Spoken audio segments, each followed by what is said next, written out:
Hi, I'm Tanisi Pooran. I'm a transformer at the Ready, and I also steward our internal justice, equity, diversity, and inclusion work. And I'm here today to answer a question from one of our newsletter readers. I was really excited to see a few questions come in, and particularly this one because it felt very relatable to me as I myself have been in a similar situation. So I'm going to read out the question and then we'll get into some ideas and practices. So our question today is, I'm on a consulting team that is traditional in its ways of working, but is open in theory to future of work approaches. For example, we had a kickoff meeting with project sponsors that didn't invite people who'd actually be doing the work, only people reviewing or approving it. Advice. There's a few small ways to start. I would lean into thinking about what spaces you may have to be more intentional, reflective, and to lean into curiosity. So sometimes we are so focused on what's right in front of us or the way things have always been if we are in a more traditional team or organization, that it can be hard to think about what is that third way? What is the alternative for us to try today? What you could start with, instead of pointing out all the options your team has to do things differently, I'd suggest starting small and start with an invitation and modeling new ways yourself. So your team can see the benefits of applying future work approaches in a small, safe to try way. Theory and intellectually understanding something is one thing, but actually applying it can feel scary or hard, no matter how on board we are with the theory. So start small and remind yourself and your team that there is no one right way, just many possibilities to experiment and learn. So one thing that I really like to do, and I often talk with my clients or internally with the teams I work with at the Ready, is to start with a place of curiosity. When you're with your team next, invite them to do the same and be explicit that you're going to try something new. I'll often say something like, today I'm going to lean into curiosity by asking questions before I make assumptions or before I respond to something I heard.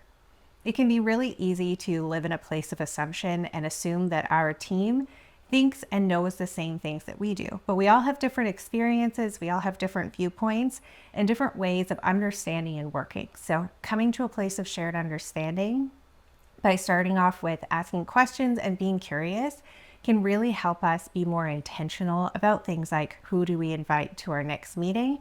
And what does it mean to not have those who are doing the work at that meeting? It might not mean you completely redesign your project or never talk to reviewers and approvers again, but perhaps you invite one or two folks who are doing the work to your next stakeholder meeting and ask them what they're noticing and what they're sensing in the meeting.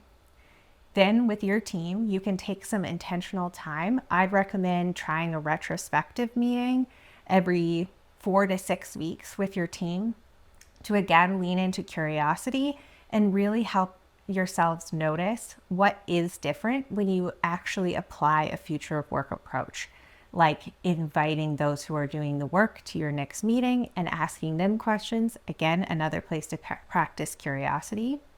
You could also try at your retrospective to think about what you're missing out on if you don't invite those folks. So what would be different if we tried something else?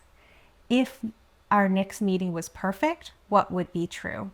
And invite your team to start imagining possibilities of how different your project, your work, your relationship with your stakeholders could look if you tried one different thing.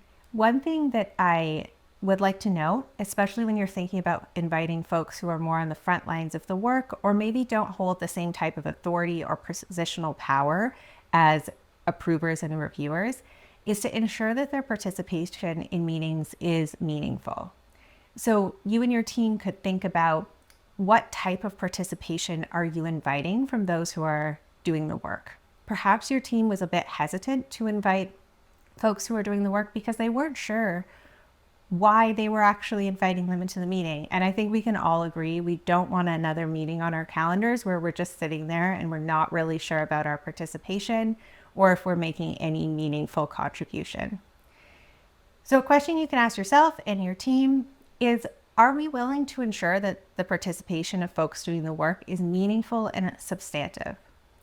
Is there an opportunity for them to offer us feedback or advice that can really transform and improve the way we approach this project? The folks who are doing the work may experience opportunities and tensions that those who are in the reviewer or approver position may just not see. So that will help you get different diverse points of view and experiences that can help inform your team and again, change the way you work. So just by thinking about whose participation you're inviting and what that participation will mean in that meeting is another future of work approach. Another way that you could put theory into practice, and I find this one especially helpful with teams who struggle with receiving feedback or hearing different perspectives from different roles across an organization. You could consider making what we like to call community agreements or community guidelines at the top of your next meeting. These agreements help us build trust and navigate disagreement generatively, hear different voices in the room, and help us move work forward without being overly constraining. So some examples that I like to use in the teams that I work in is things like, we are curious and ask questions before responding. We reground in our outcomes or our shared goals before we design any client sessions. This may help you have some conversations you need, and it's a great way to practice future of work approaches in a lightweight and safe to try way. Again, these are not static agreements. Try out a few, see how they feel, reflect on them, and then make modifications as your work changes, as your team changes, and as you lean into new ways of working. I'm excited to hear more from our subscribers' questions, and if you try this, we'd love to hear from you and learn how trying some of these practices and future of work approaches have changed the way that you work.